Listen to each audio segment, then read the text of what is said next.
Allora, immaginate nel vostro lavoro quotidiano di occuparvi di cose di questo tipo.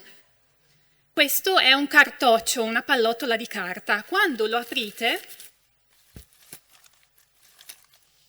non trovate un foglio intero, bensì trovate un frammento, un foglio a pezzi e per di più con dei buchi in mezzo. Questo foglio è scritto in una scrittura corsiva che vi sembra illeggibile, per di più non è in italiano, nella lingua a cui siete abituati, e per di più non è nei caratteri alfabetici a cui siamo abituati, ma in altri caratteri alfabetici. Ecco, voi dovete leggere il testo scritto su questo foglio. Questo è il mio lavoro. Solo che io non mi occupo di fogli di carta, bensì di papiro, che hanno un'età di circa 2000 anni e che sono scritti in greco antico. Ne vedete un esempio qui nella diapositiva. Di questi oggetti si occupano i papirologi. Nel mondo antico non esisteva la nostra carta, ma si scriveva su fogli ricavati dalla pianta del papiro, che cresceva soprattutto in Egitto.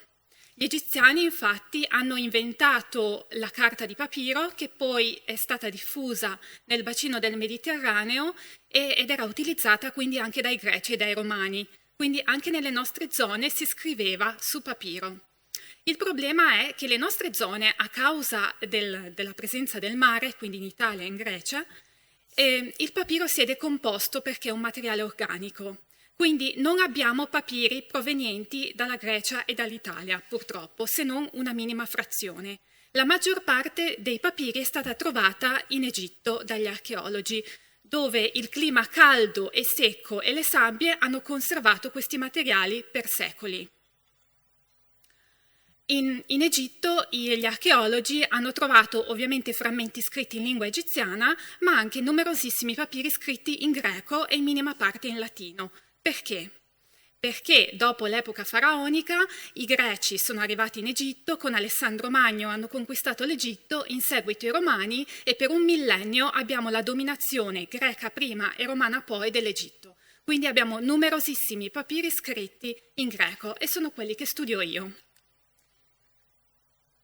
La cosa interessante è che questi papiri sono stati trovati in queste collinette, che non sono nient'altro che immondezzai antichi. Questi si trovano solitamente alle porte delle città antiche ed erano proprio il luogo dove si accumulavano i rifiuti. Quindi esattamente come noi oggi, quando abbiamo usato un foglio di carta in tutte le possibili maniere, lo buttiamo via, allo stesso modo anche gli antichi, quando avevano utilizzato un papiro in tutti i possibili modi, avanti e dietro, dappertutto, lo buttavano via e finiva in queste discariche. E gli archeologi, che amano molto scavare nelle immondizie perché trovano un sacco di cose interessanti, hanno iniziato a scavare anche lì e hanno trovato questi frammenti che vedete, di cui vedete la foto, insomma, in queste condizioni, in questi brandelli.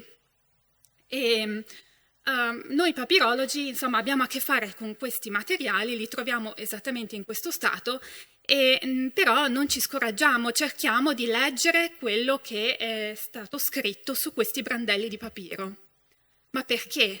Perché farsi del male così? Perché cercare di leggere queste cose a pezzi?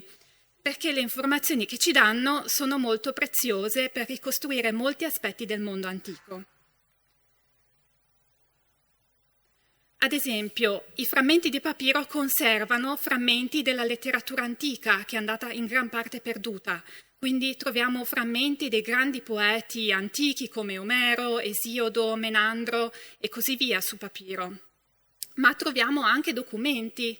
Esattamente come noi oggi redigiamo contratti, andiamo al bar e ci danno una ricevuta, scriviamo lettere o facciamo testamento, le stesse identiche cose le facevano anche nell'antichità su papiro.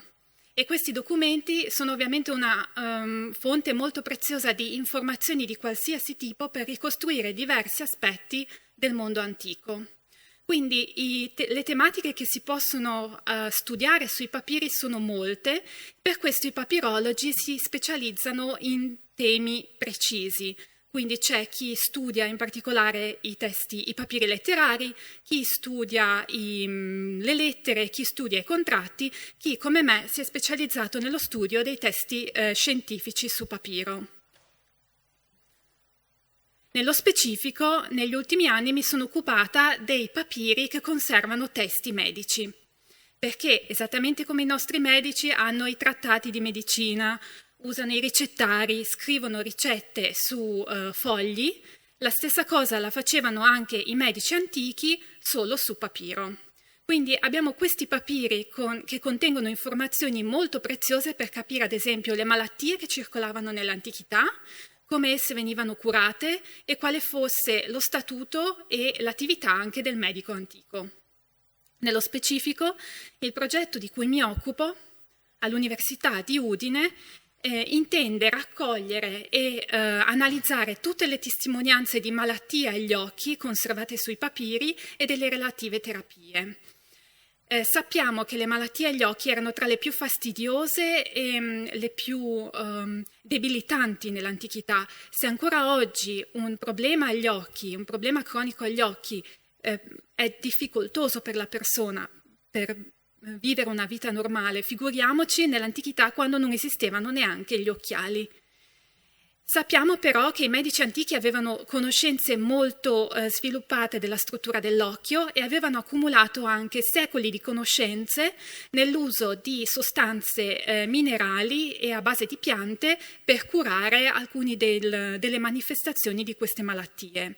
Inoltre avevano elaborato in secoli di esperienza anche delle operazioni chirurgiche agli occhi che ci dobbiamo immaginare molto dolorose perché avvenivano con questi aghi che vedete in questa immagine e ovviamente senza anestesia direttamente nell'occhio. Ecco, per concludere, questa ricerca penso che sarà utile anche a me personalmente perché, come avrete capito, noi papirologi abbiamo a che fare con testi in frammenti, con scritture incomprensibili, scritte talvolta veramente molto molto in piccolo, quindi dobbiamo sforzare molto i nostri occhi oppure dobbiamo usare schermi per allargare questi testi e per vederli meglio, quindi noi andiamo anche molto spesso dall'oculista e quindi non si sa mai che questa ricerca mi possa essere utile anche dal lato pratico. Grazie.